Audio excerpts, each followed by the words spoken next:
I'm one part of your host, Danny Royce. I'm joined here by my bro. What's up, Pauly? What's up, everybody? Yes, sir. Yes, sir. We are here talking about all things horror, your favorite scare experts, and we have a very special episode today. Yes, sir. Again, thanks for joining us today. As you all know, Danny and I are huge horror movie buffs and have seen many, many, many movies. Horror, horror movies have been around for 100 plus years, and there have been many great horror movie franchises that erupt from it. To name a few, Hellraiser, Poltergeist, um, Halloween, just to name a few there. So right Mhm. now, what we would like to do is basically discuss our favorite horror movie franchises, right? So with that Yes. being said, I'm gonna send it back to Danny. Danny, why don't you let our viewers know what your favorite horror movie franchise is? Yeah, it is a hard one. Um, it was down to two. But I felt like I had to talk about this one because it laid the groundwork for many, many, many, many horror movies to come. Uh, and it revolutionized horror.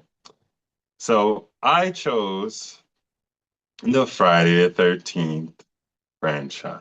Nice. Definitely a classic there. Yes, very much a classic. I'm sure everyone knows that this franchise, maybe by not that name, maybe sometimes Jason. Right. If you mention Jason, people are like, oh yeah, the Jason movie. But it's actually Friday 13th. Um, and a great horror franchise. It comprises of 12 slasher films. It was created by Victor Miller. The original work was Friday the 13th, 1980. So, man, talk about that. 45 years ago, the original came out, and everyone, remembers in Scream, and one of the questions were, who was the first, who was the killer in Friday the 13th? It Right. wasn't Jason, it was the mom, Miss Yeah. Voorhees, right? So Drew she Barrymore got it started. wrong. Right. And lost her boyfriend Steve because of it. But that's where it started off. It was the mom started off. I'm gonna go through some of the installments real quick because I want to go through each one. Just touch on them. So, the first one, 1980. Great. Like I said, the mom. Which the thing is, I want some questions to be answered uh, as we move forward, um, later down the road as we dive more and more into Friday 13th and possible reboots and all that stuff. But then the first series, first installment, Mrs. Voorhees was, taking vengeance on the counselors for not paying attention to her son, therefore leading to the death of Jason. Friday 13th 2, we find out that Jason was in hiding, right? He was in hiding for about 20 years. Uh, it was, I would say, 2 for me was kind of like the build up of what Jason would become. He was still a little like faster. He wasn't as slow as he is the Jason we know now, and he was less strong. It was just kind of like that beginning Yeah. stage of seeing what Jason might become. And I feel like part three Well, was to one where we like, to what's kind of that? like second to kind of further what you said, like in the second one, like he was like more human too. Like that Exactly. was like He the had a lot last of like human aspects. yeah, that was like the last time we saw him like well, one of the last times we saw him really like have those human qualities and not just Right. superhuman strength and just yeah.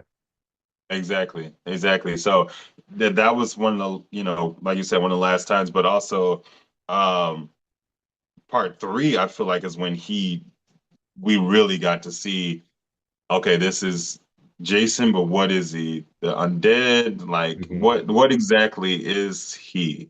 Right. What is this evil entity? And that's what really attracted me to the Friday the 13th franchise just because there are questions about Jason. Like there are questions about his origin of what is this evil living inside him. It's not like Michael Myers, right? Where Right. he's human, but he's just powered by this by kind of like a supernatural evil.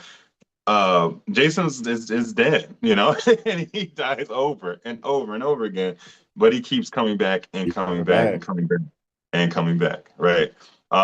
So before I go for the fourth, which is the final chapter, right? The Friday 13th, the fourth installment. I just want to point out that Friday 13th series is the second highest grossing horror movie franchise domestically of all time.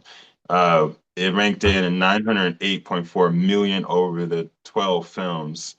And the only thing is behind is Halloween, which I would say probably is the GOAT, right? You think of Halloween, you think of horror, scary. It wasn't my favorite franchise, but let's just be honest, it did what it needed to do.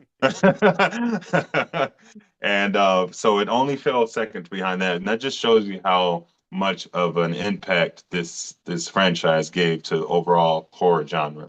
Yeah, for sure.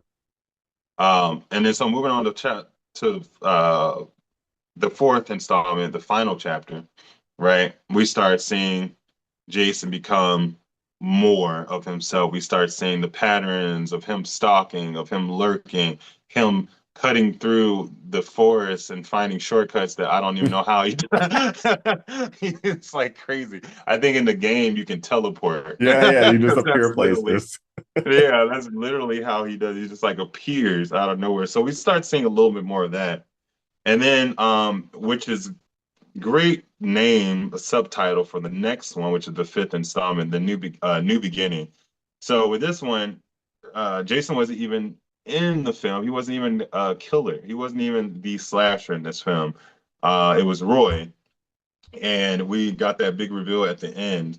But my question was always like, how did Roy get so strong and get so fast? And Yeah, and right. he had like superhuman strength, superhuman everything, but it wasn't Jason. Right. So that was an interesting installment. I Probably can't. not my favorite. Yeah, What's yeah. that? So honestly, that was that wasn't my favorite one, but you're gonna get to my favorite one shortly. But that was definitely my second favorite, just because I liked a lot of the characters in it. Hmm. And Miguel was in that one, right? Yes. Yeah. So Yes. and Ooh, baby. Ooh, baby. right, when he was singing in a porta potty or whatever it was. Um, Yeah. but so kind of how what I took away from it was um Roy, because even though that was his son at the beginning, that got killed and everything, which you find out Right. later. Right. I kind of took that as, they were showing parallels between him and then Mrs. Voorhees as, Hmm. suffering this grief. And, obviously Miss Voorhees, Pamela, she wasn't as that strong. They didn't show her like the superhuman person. She was just like, a person killing people, right? But she Right. was still driven by this grief of, what happened to Jason. So I kind of Right. took that as maybe that was the same thing with Roy. And so that was basically giving him this anger and this like brute force to just Hmm. basically, just kill all these people that he felt were responsible for his son's death. Um, Right. Even though, didn't he give the son up or something at birth or something like that? He wasn't in his life. He found Yeah. out, yeah, he found out that was his son, like by looking or something. He's like, oh, I forgot exactly how it went down. Yeah. It was he had just recently found out, but yeah, that makes sense, like the rage, building up. But it was just one of those things where it's like, um, I don't know. I kind of felt for this one specifically, just kind of like um a little like I was a little I would say a little let down because I wanted Jason to be the Oh yeah, the for sure, killer. yeah. You know And what I they mean? did such yeah, they did such a good job at like making you think it was Jason. Exactly. Yeah. Yeah. It did a really good job making you think it was Jason. So the next one will be Jason Lives. And this one's one of my favorites. Mm. Jason Lives is this one your is this your favorite or is this the your no, this is one of my favorite too. Like you're it's funny because well, I'm about to give it away. But the starting with five and then six and then the next one you're about to talk about, those are my three favorites in the Yeah, franchise. yeah. I would say definitely that. I also love, you know how much I love three. Three's Three is good. Yeah. yeah, three is just a fun one. Yeah. You know, I love I like three. there's a lot of memorable scenes in that one. But then Jason Lives, this is when we see Tommy, you know, he's an adult and he's still just going after Tommy. Uh, this is when basically we learn that Jason is this kind of undead entity, Mhm. really. In this installment specifically is when that kind of becomes to life. Right. And then and then right after that, the new blood, which is Yes. which is great. We got Tina. You know, they start bringing supernatural into Yes. the whole remix, the telekinesis. This Like is it my was, jam. yeah, This is my it's such jam. a good one. Great actors. It's one of my favorites too, and one I always have like a high attach of nostalgia with. Yep. Um, but I love that one. And he finally found somebody that could handle him. That can handle him, right? And there were so many memorable parts in this movie too. Like, So many. the part I forgot the girl's name, but she was like kind of the dorky one, and then she got the makeover. That when she Yeah. was in there with her shoe, and like he like there's so many like good parts, and then him in the water, and So then her. many. Yeah, it's great. In the van, Yeah, you the know, van. the killing scene, the van, Yeah, you know, like yeah, there's so many things. It's crazy the amount. That's such a good one. And then we get, you know, part eight where Jason goes to Manhattan and he takes Manhattan. So he hitches a ride on the boat, right? And he goes to Manhattan and he just wreaks havoc on there. I like that is a fun one. You know, I feel like eight and nine, the next one we'll talk about the final Friday, Jason Goes to Hell. We're like just kind of fun films, you know what I mean?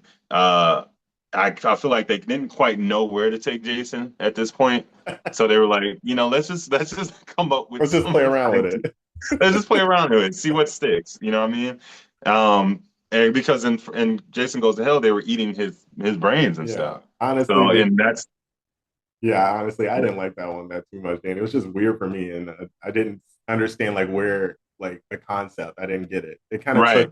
It took a complete Jason in a completely different direction.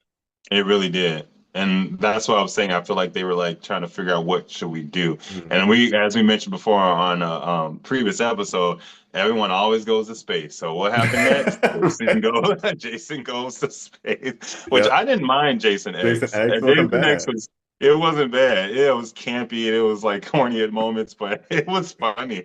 And it had some good moments.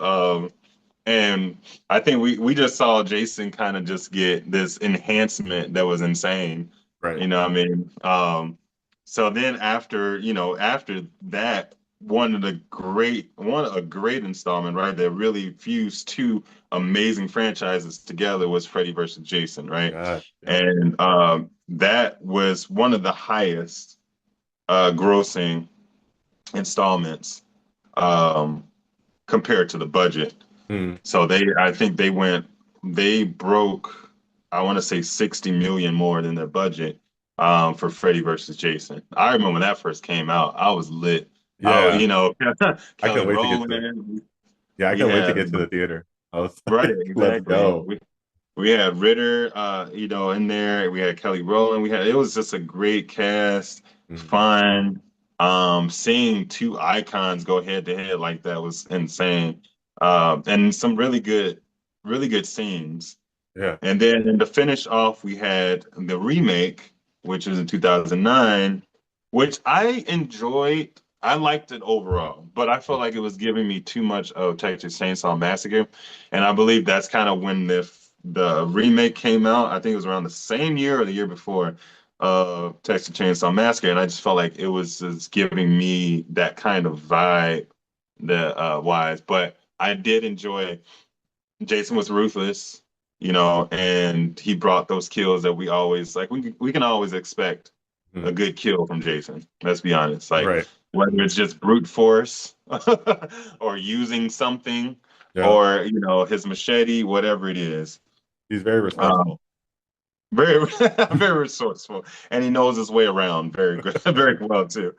But yeah, I just wanted to go through the installments there. One of my favorites, like I said, is probably three. 3 and 7, I think, were definitely one of my favorites, not counting Freddy versus Jason. Mhm. But I did think it was a great franchise to mention. I will say that I'm looking forward to in the future Crystal Lake, the Mhm. series. So this is going to be one of my hot buttons to try to get on this series. Nice. But it's actually set, and they have started building sets on the Paramount Studios and in Los Angeles, and they uh, attached Linda Cardellini, excuse me, to it, which we've seen her in a lot of great works. Specifically, she was in what is it, Scooby Doo, Avengers, Age of Ultron, Brokeback Mountain. Like, so she's, we know her. This is gonna be. She doesn't do a lot of horror. She does more comedy. So I'm interested to see her in this. They've also attached William Catlett, Adrian King. So they only have a few people uh, that are out now that we know exactly that will be in the series. So I'm excited to see that, and I'm excited to see where they take it because it's an origins. It's before it's a prequel to Friday the 13th, the first one, right? Right. Which brings me to some of the questions I hope they answer. One, what the hell exactly is Jason Voorhees? Because we don't get that answer throughout the franchise. We can speculate, we can kind of guess, but what exactly is he? He was human at one point, we know Mhm. that. Yep. When did that change? What is it? What is powering him? Is it a spirit? Is it a evil entity? That's what I want to know. Um, and one plot hole that kind of bothered me in the movies is the insinuation that Jason's mother didn't know that her son was alive, right? Because Pam, obviously the mother, goes on a murder spree motivated by the camp counselors failed to save her son. But then we learn in part two that he's not dead. He's been hiding for 20 years. So personally, I think Pamela knew Jason was alive and just lied about it to protect him.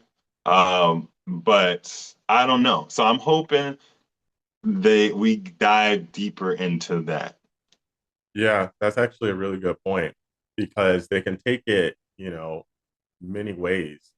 They could take it that way that she actually didn't know was kind of protecting him, or they can Hmm. take it that she didn't know, and more so Jason blamed her as well for what had happened, so wanted to stay away, maybe. Um, Yeah.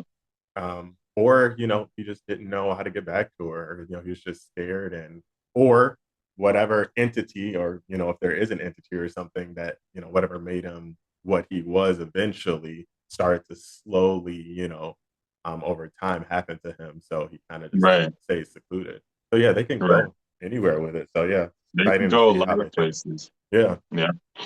And good I think good point. Jason, to finish off, my last point is just kind of funny. Jason is the most, how should I say, the most versatile character. And what I mean by that is like his appearance has changed throughout the entire franchise. He's went from different outfits to being decayed a little bit to became a lot to skeletons going. Like he's changed so much. That's so true. He is the only one. He is the only And he's one. the only one I can think of in a horror franchise that really has changed and, been versatile, not as consistent, which is great. But it was just like, y'all got to expand on that too. I hope the Right. series takes a good step at that. Because it's almost like that he was caught in the state of drowning, because that's what happens. When you're in the water for so long, you just like start to like The decay and kid, get yeah, decrepit and stuff like that. So it's like right. almost like they they're saying that he was always in that state, or maybe like after each installment, he would go back in the water, hibernate. Right. Go hibernate, wait until next time. Oh, that is funny. That's a So, really good pick, Danny. thank you, thank you. And yeah, Jason, he's it's just one of those slashers that I will always be like, you know, uh ingrained in my head to like because he laid the framework for a lot. So Mm. but with that being said, what is your All right, favorite franchise? let's get to it. So, my favorite franchise, which equally is, I would say, on the same level as Friday the 13th, um, is A Nightmare on Elm Street. Yes. Yes, sir. So, Yeah. A Nightmare on Elm Street is an American supernatural slasher film written by the one and only, the great Wes Craven, Yes. and it was produced by Robert Shea. So the first installment um, featured stars as Heather Langenkamp, as we know and love, John Yes. Saxon, Ronnie Blakely, and of course the one and only Robert Englund as Freddy Krueger. Hmm. And actually, the first one was Johnny Depp's feature film, his first film debut as well. So Yeah. he played Glenn in that. So the film's plot, for those of you that don't know, which I really hope very few of you don't know, um, concerns a group of teenagers who are targeted by Freddy Krueger, basically an undead child killer who murders teenagers through their dreams, basically as retribution for being murdered by their parents. He was burned alive. So first of all, I want to start off with like some of the cast, like Robert Englund, like amazing actor. Hmm. He's also, a couple of episodes ago we talked about Tony Todd. In my eyes, Robert Englund is also like that horror movie icon that like when you see him, when you hear his voice, he's that guy. He played in movies such as 2001 Maniacs, Urban Legend, Wishmaster, 976 Evil, Hatchet. So he's great. Um, Hmm. Also, probably I would say the two most notable actresses in the entire franchise. Obviously Heather Langenkamp and Patricia Arquette. Yeah. Um, so this particular franchise, there are 9 movies, and that's including the 2010 remake. Oh. Yeah, so we're gonna get to that. But to start off, I want to say back to Robert England that um, he basically made Freddie this iconic figure that no one can basically touch.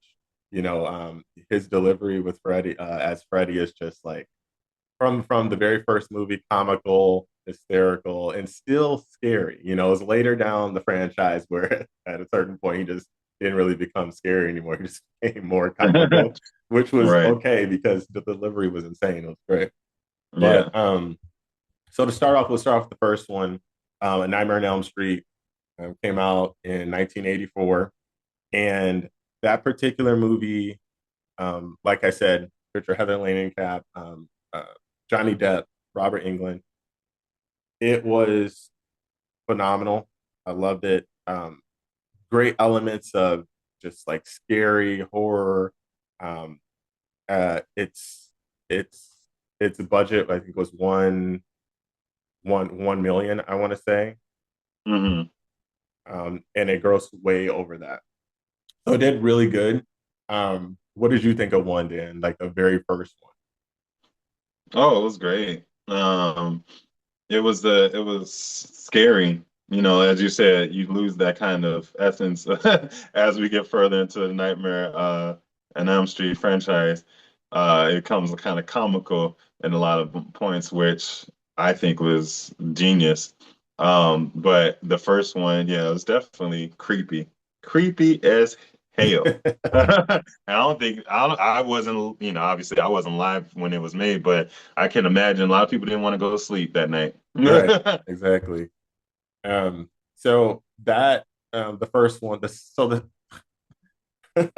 we got to talk about the second one briefly because the second one kind of just did something completely different, and I think it fell short, like Yeah, extremely short.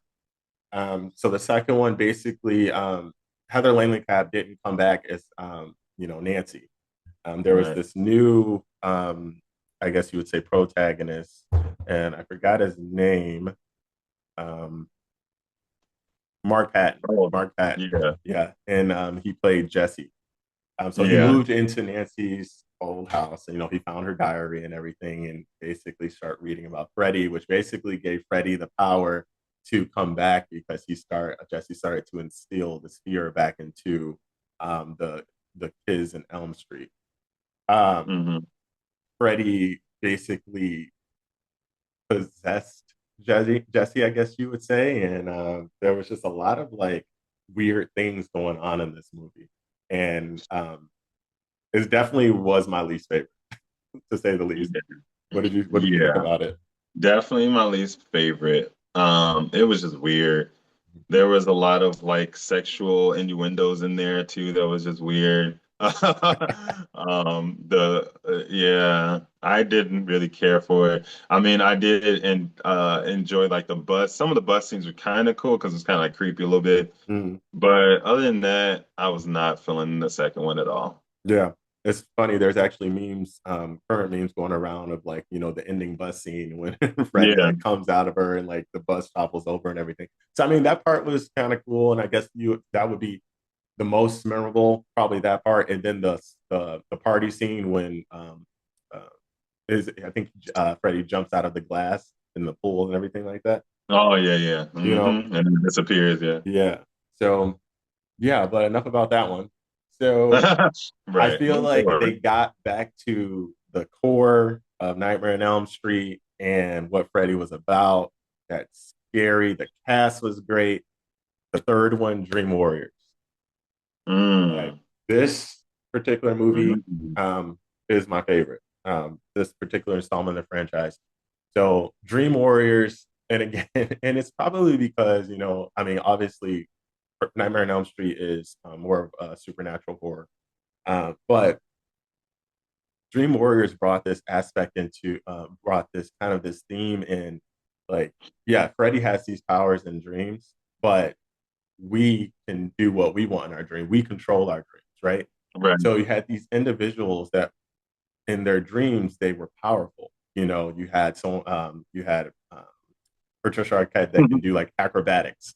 You had this girl named Terry in there who basically was this like crazy badass. Like she liked to do things with knives and stuff. You had Hmm. Kincaid who was like had superhuman strength. Um, I forgot the other kids with the glasses things, but he was basically like a wizard, so he had like Wizard, yeah. powers and stuff like that. Um, this one for me breathed fresh air into the franchise. It went back to what the first one's about because the second one kind of, it didn't do it. And Hmm. I really, really enjoyed this one. This is definitely my favorite one. It's a tie between the first and the third. But if I had to pick one, it would definitely be the third. And that's why I'm wearing my Yeah. Dream Warrior shirt right here, as the viewers can Nice. see. But so that's the third one. So the fourth one is a Nightmare on Elm Street, and it's titled The Dream Master. So again, Hmm. it kind of takes from the third one in that the protagonist here, which her name is Alice, and she's also in the fifth one. Yeah. Um, she is able to basically, I guess you would say, harness the energy and the skills of people that Freddy kills. So it makes her like more powerful, being able to basically defeat him. So in the long run. So there was this girl. Her name was Sheila. She was extremely intelligent. So like when Freddy killed her, Alice absorbed that and she like started speaking like her and she was able to like do things that Sheila did. And it was just like when Alice's brother died, he was like great at karate and he could fight really well. She was able to absorb that.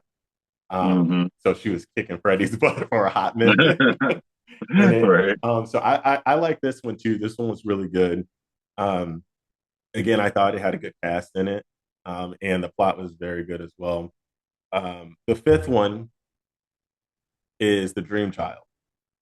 Yeah. Now, this one I thought was it was an amazing concept, because you take a look from it, what does a child do in the womb for the most part, right? They sleep. Hmm. So Freddie was able to access this child's dreams indefinitely and work through the child, which is Right. pretty crazy to think about because he Right. didn't need to individually enter anyone else's dreams. He was using the Alice's unborn baby to do it. So they took a different route with it. Um, I thought it was executed well. There were some like rear parts that I was just like, but I thought they Hmm. did okay with it. What did you think about this one? Yeah, that it was okay. It wasn't my favorite. My favorite is obviously three Dream Warriors, but I saw what they were doing, and it made sense. Right, But was it the best executed? No. But I did think it was entertaining. right. I 100% agree. Um, so the next one was basically meant to be Freddie's swan song, and it was titled "Freddie's Dead: The Final Nightmare." So Yes. yeah, so I like this one a lot because Uh-huh. not only did it have some sick music, but Right. um, it had what's her name? Um, what is her name? Lisa Zane, who played Maggie as Yeah. excuse me, Freddie's daughter. Yeah. And there were a lot of great memorable moments in the movie. And I get my favorite part, like I used to always just like rewind it is when it's actually at the end, like in credits and everything, and then like they're like the songs like singing and stuff. I think it's like uh why was I born or something like that. Yeah. Why Wow, like wow, wow, wow, why wow, was I no. born to this world? Born in this world Yeah. here. And then at the end it's just like, do you really think Freddy's dead? It's And dead, then yeah. like it's just him like standing there, and I was like, that's dope right there. Like I Yeah. like that. I really like that one because then we had like the mom or we have the dad and the dad. We learned that, he had kids of his own. Yep. And yeah, that's one of my favorites. That's probably like after the third one. That was my second favorite. And the video game, it's just when he was in the video game and he was He was he like, was there's a playing lot of memorable moments, right? a lot of memorable Yeah. moments. The frying pan, like it was a lot of memorable moments. Yep, exactly. And like you said, this is where we kind of look at Freddie's life as an adult before I mean, he was, killing kids and stuff, but it was before he actually became Freddy, this like Right. evil entity, dream demon, so to speak. Yeah. And the only other time we see kind of a Freddy's background is in the third one Hmm. when sister, I think I want to say sister Mary Sister Clarence. Mary Clarence, Yeah, I want to say that was her name. Yeah, and basically you find out, Freddy's mom was raped by about 100 maniacs, and then 100 Maniacs, yeah. that's how Freddy was born, and that's why he was so messed up. That's what Right. they tracked it out to be. So, and that's usually how it goes. Like on trilogies and stuff. Typically, the third one, that's when you find the backstory of like particular villains and stuff. And normally, so I thought Yeah. that was done really well.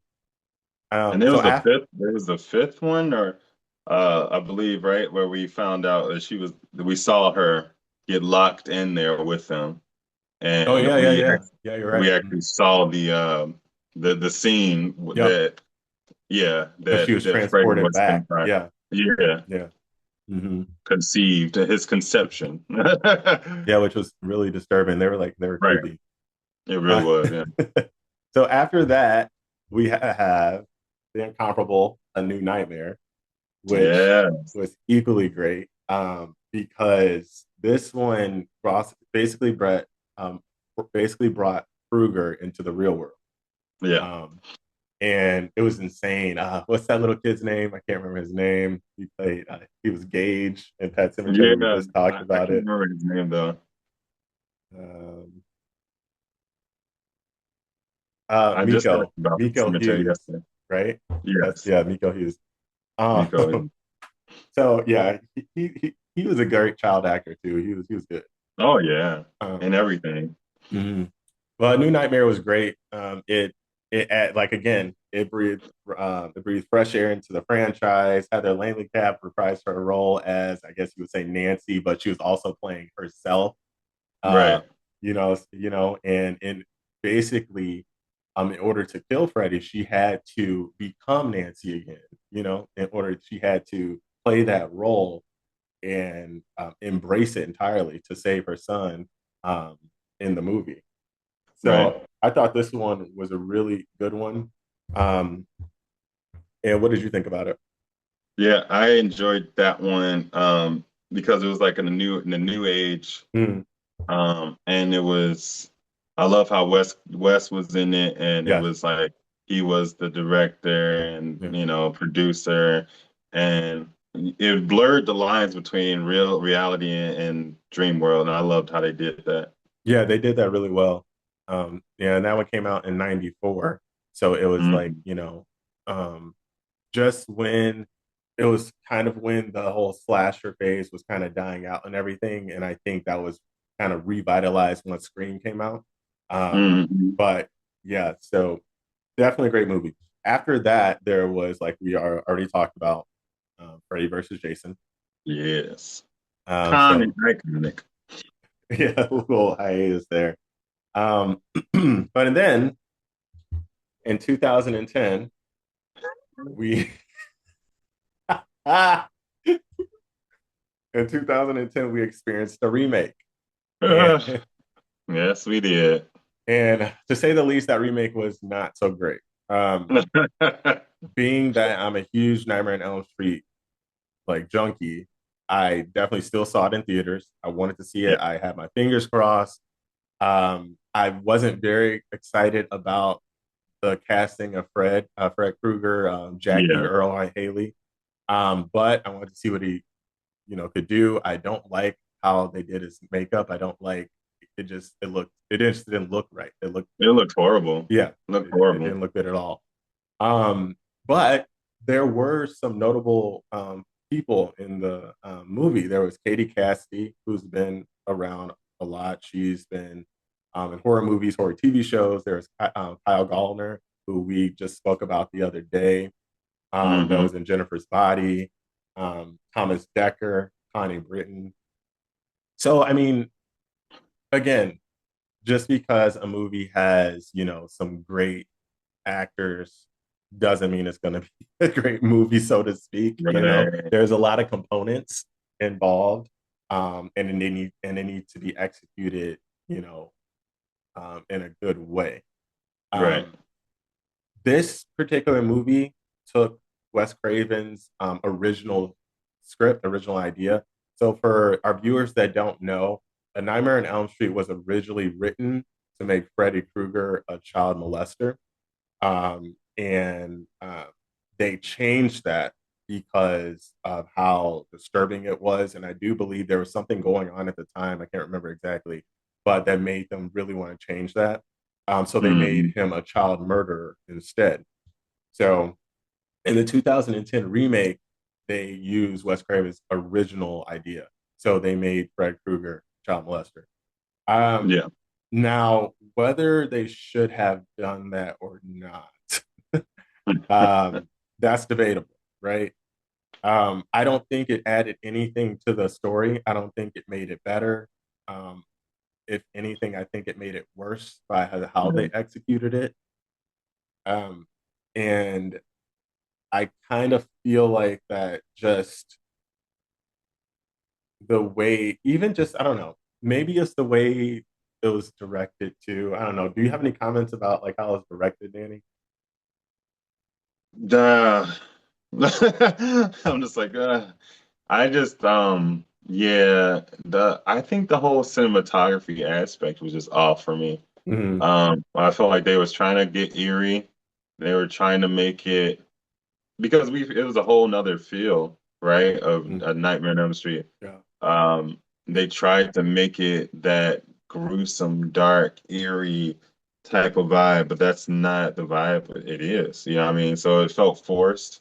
yeah, Um, and I just didn't I didn't I couldn't get down with like the performances of, Fred Krueger and it just wasn't giving. And you have, let's be honest, you have to compare. It's not, you're gonna exactly, compare, exactly. because you're stepping in the shoes of an icon. So it's Right. like we're gonna compare, and Yeah. it didn't bring it to me. Like it just didn't do it for me. But as far as like directing and stuff, I think like honestly, I feel like the actors worked with the best with what they had. Mhm. If that makes sense. Yeah, it makes perfect sense.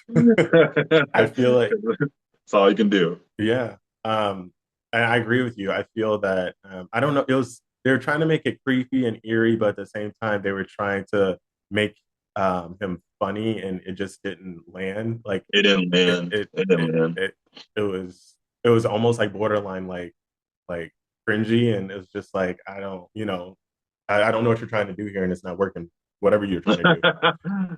So if I had to pick one, standout performance, I mean, it would be, I mean, definitely Katie Cassidy because I'm a huge fan of Katie Cassidy. She has been in many different things, horror movies, Hmm. horror TV shows, even regular, just like um, regular TV shows. She was in um, uh, my favorites. I don't know if you've ever seen this, Danny, but Harper's Island. It was basically like the first television horror show that brought this um, kind of this theme of like people getting killed every single episode. And I hope we get a Um, chance to talk about it in a future episode because that is something that definitely needs to be discussed. I felt like it was great. And but going back to Katie Cassidy, she was in Meryl's Place, the reboot, and I know hmm. you've seen her in a couple things, right? Yeah. So when a stranger calls, Yeah, Black Christmas, I remember her yeah, in. Black Christmas. She was, yeah, Yeah. She the was remake. yes. She's she's got her home in horror. So Yeah, yeah, she played uh, Chris in the movie, and I thought her delivery was really good. And it's like it's funny because the one thing I can say the director did do a good job of is he presented, and I think his name is Samuel Bayer. Um, he presented Chris Katie Cassidy as the lead role, like the final girl in the mm, movie, and yeah. she wasn't. Like she as people that have seen this movie know she gets killed, and the actress that plays Nancy actually ends up being the final girl, so to speak. But I think he did a good job at that because I didn't see that coming, and I was just like, oh, it kind of sucks. Um, Yeah. but yeah, I mean, that's probably the only thing I like about the Yeah. It was a big no for me. I'm pretty sure I've seen it one time and that was enough. right, exactly. So I mean, um, they are talking about uh, rebooting the franchise, Yeah. Nightmare on Elm Street. I'm very worried about it. And Hmm. I just don't know who they can bring to the table that can give that same magic as Robert England as Yeah. Freddy. You know what I mean? I It'll have know. to be someone new. Yeah, I mean, so the thing is I was reading that they were trying to talk Kevin Bacon into doing, Mm, which I mean would be kind of interesting because he's kind of like quirky and he kind of has that look. Um, but honestly, it does make me nervous. I feel like Nightmare on Elm Street is one of those franchises that the killer can't be replaced. You know what I mean? So right. we have Friday the 13th, where there are some notable actors that perform Yeah. the role a lot better than others, right? Jason for sure. Kane Hodder. I think he did an Not excellent yeah, job as Jason. Um, yeah, but if you look at Friday 13th, if you look at Texas Chainsaw Massacre, you look at Scream, these particular, even Halloween, with yeah, Michael Myers, you look at these movies and the killers basically can be anybody, like any yeah, actor. They'll do a decent job. Like I said, some may be better than others. But if you look at Nightmare on Elm Street, Robert Englund is the only one that encompasses Freddy Krueger and who he is. And I feel like he is Freddy Krueger. You know what I yeah, mean? like yeah. there's no argument about it.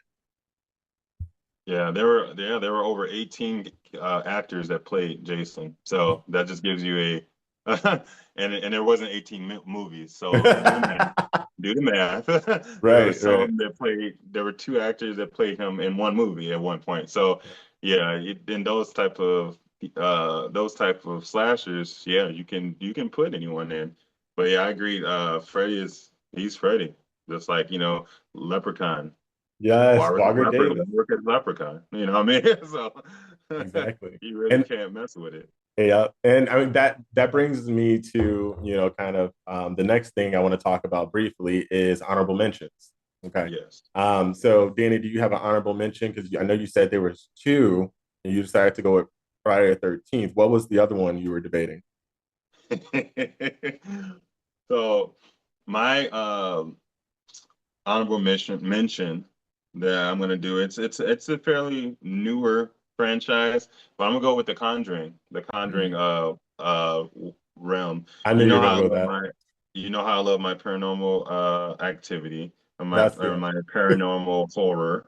Um I feel like The Conjuring has done such a great job at bringing that genre back and making it better. Not just something that we're watching us, exorcism happen or some tables flipping this, that. No, it literally like encompass the deep down, scary everything. And it's spinned off to Insidious, so it's like that whole the Conjuring world. I just had to take my hat off and give it props because it really did bring us back. And yeah, it's based on, Ed and Lorraine Warren, loosely based on their stuff. But, the way the cinematography, the actors, oh, I love Lorraine. She's such a great actor. You said, oh, Um, yeah, oh, just the performances in general, the meat and potatoes of the scene.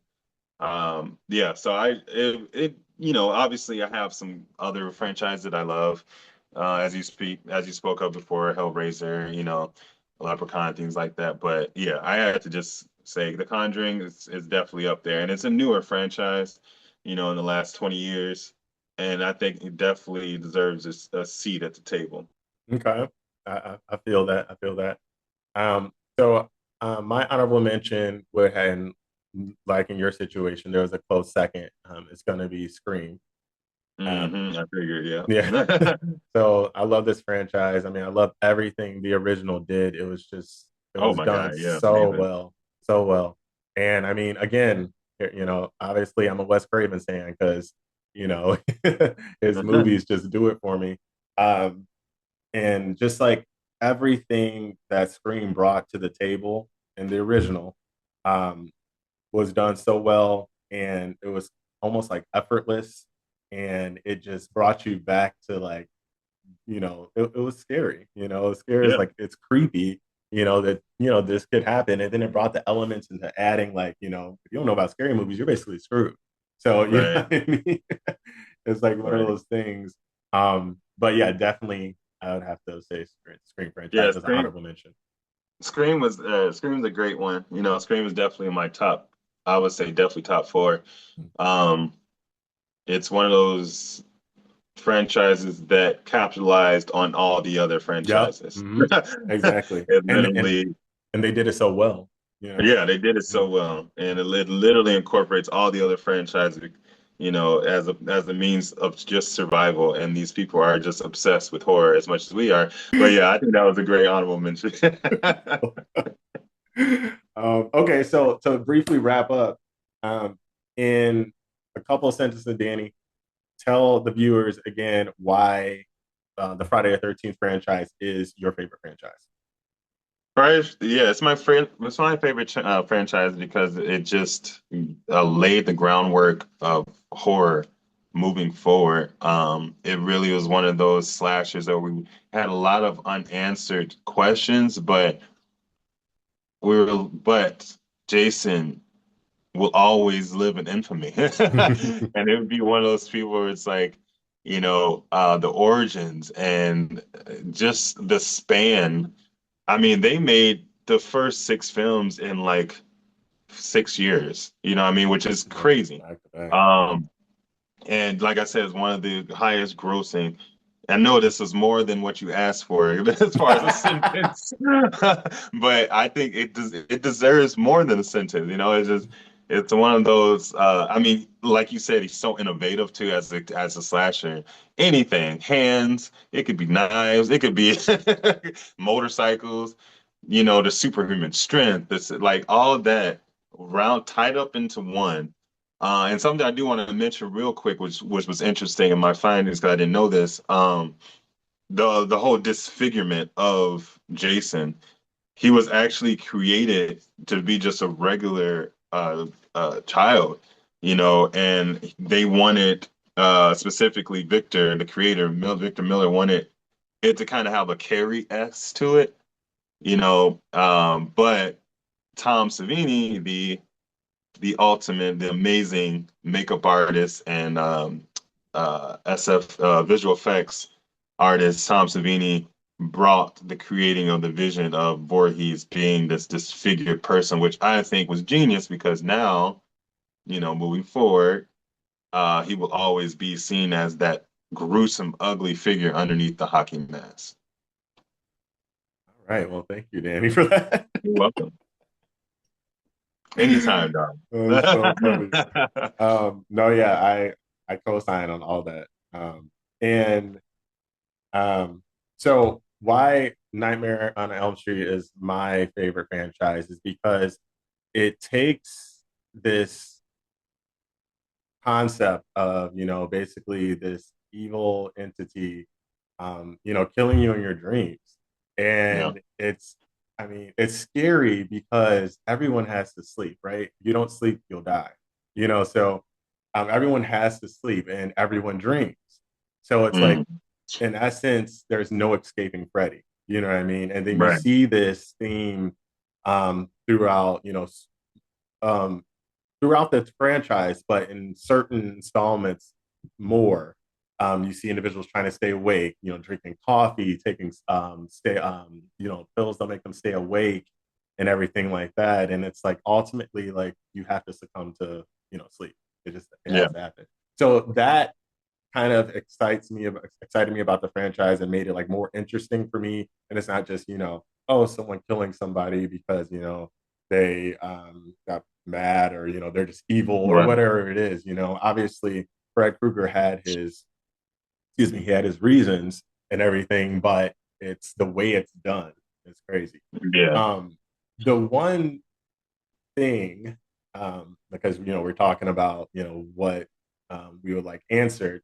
If they do successfully reboot this franchise, I would want to know why dreams. So they kind of briefly touched on this in Freddy's Dead when you saw the dream demons circling around Freddy when they were giving him, I guess you would say, his Yeah. power and stuff like that. But why did he choose that to kill the kids? Why that in particular?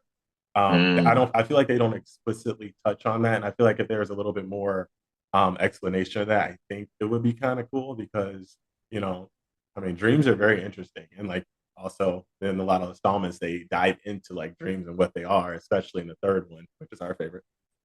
yeah. They Hmm. kind of talk about what dreams are, what they mean to people, why they're so important.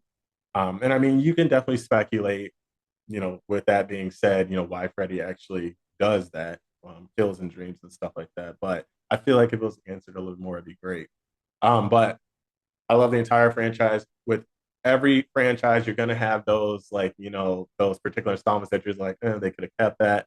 For this one, that's part two, definitely. Um, and Hmm. I don't know if we talked about if there is one in Friday the 13th. Did you have one? I mean, for me, it's Jason Goes to Hell, but was that Oh the yeah, same one for you? that's Yeah, the one. Oh yeah, they could yeah, have definitely. They could have they could kept wrap that up. that. All right. So, any final thoughts, Dan?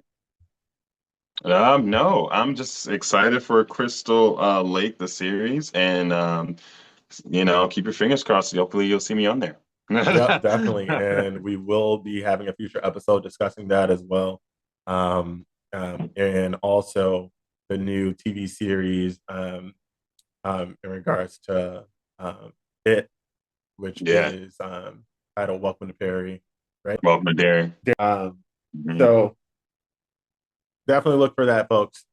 All right. Well, thanks for Yes. joining us today on our special episode where we discuss our favorite horror movie franchises. And if you have not checked out the franchises we talked about, please do. Friday the 13th, I believe, is streaming free on Tubi and Pluto right now. And Nightmare on Elm Mhm. Street, you can find on Prime Video um, as well as, I believe, Tubi. Um, yep, and Fandango. Also, thanks again for going beyond the scare with us. Danny, let everyone know where they can find you. Yes, thank you for tuning in, everybody. You can find me everywhere at I am Danny Royce. You guys can find me at Alpha Boy with an I one.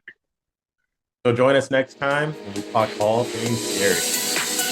Yes, see you next time.